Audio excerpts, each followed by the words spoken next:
Hi everyone, my name is Andrew, I'm indie game developer and creator of the game Druid Test of Faith, and in this video I will tell you about Scriptable object and the best way to use it. So the Scriptable object is extremely useful pattern in the modern game dev programming, and could be used in a bunch of different ways from data saving to architecture management.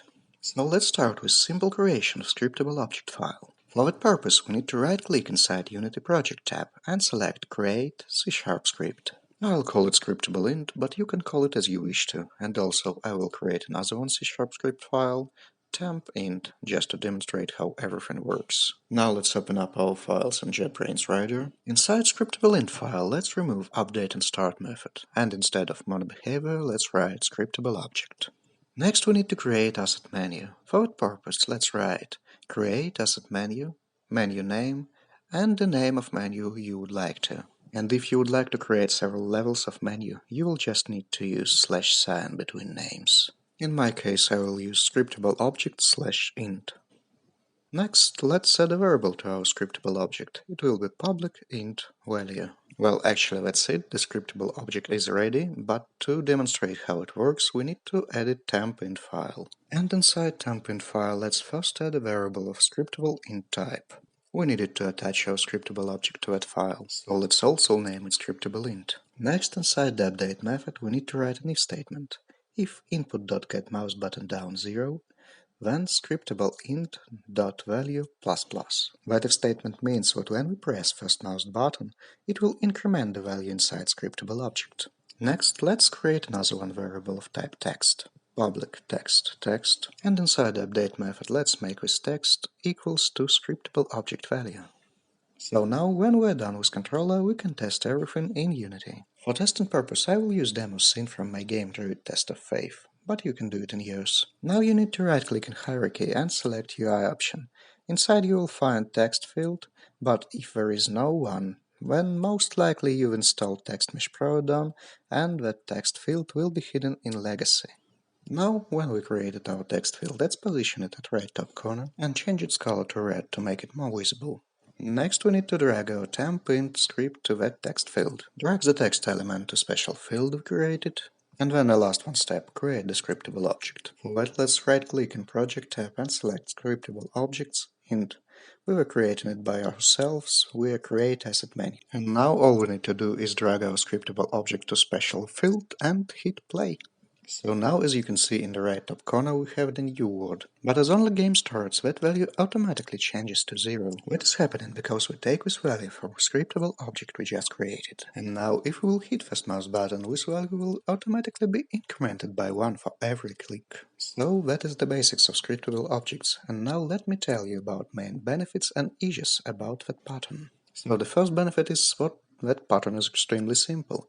I waste about 3 minutes to tell you about it, and you can waste less than 1 minute to create it by your own. Next and the most important benefit is ability to remember data. When we will restart our game, we will see the same value as the last time we played.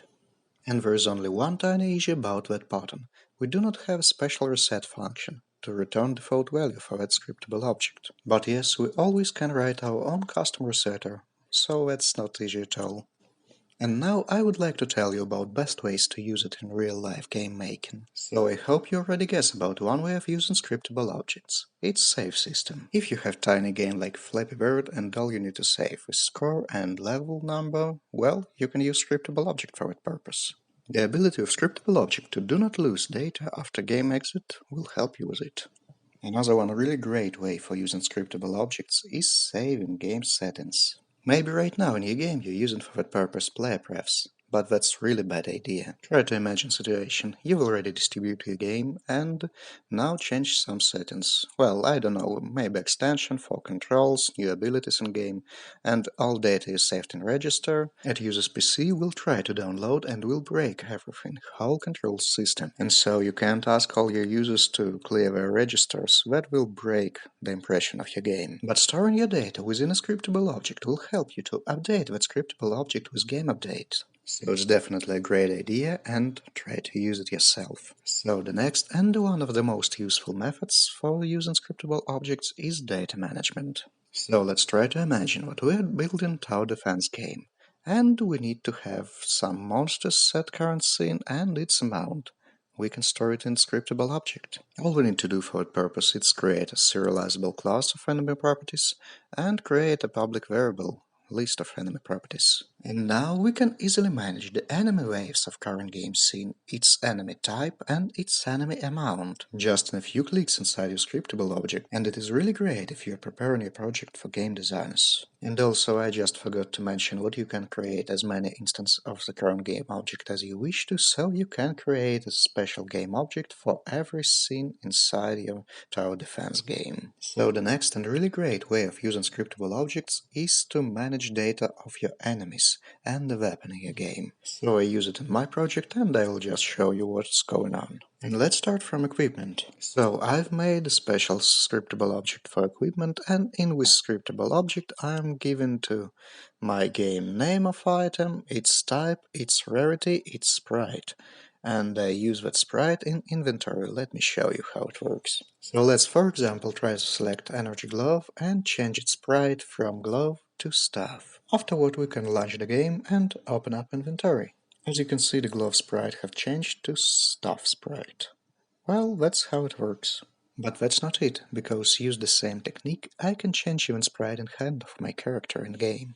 But for that I will have to create a special new item with new sprite for primary weapon in my hand, but I will hide that process from you. Basically I've just created a new Scriptable object and added with a script a new item. Now let's take a look at another type of Scriptable objects in my project, and this is enemies. So the enemy Scriptable object have several different parameters: same as coin drop, prefab, enemy name, health, armor, damage, and so on.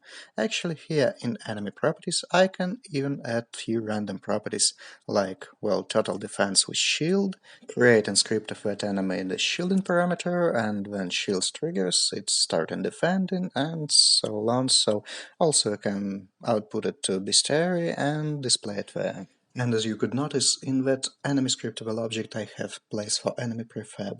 From that prefab I am taking animator component and display enemy animation in bestiary. So actually that animation displays in UI, and that's quite tough question to solve, so if you would like to know about it more, you can leave me a comment below and I will make for you a special video about it. And the most important part about enemy Scriptable objects I must mention here is what you can control all your enemies through its objects. So just try to imagine a situation. You have built a huge game with, well, I don't know, about 40 different levels, and you need to set up and balance everything. How would you do it? Open every scene, open every level, and edit every character? That's insanity. But with Scriptable objects you can easily set up everything, including your weapon, its damage, including your enemies, armor, and even special abilities which that enemies can act. So now I hope you knew the power of Scriptable objects and will use it in your game project. So I wish to say thank you for watching and see you in the next video. And as always I must say thanks to my lonely patron Rose. Thank you!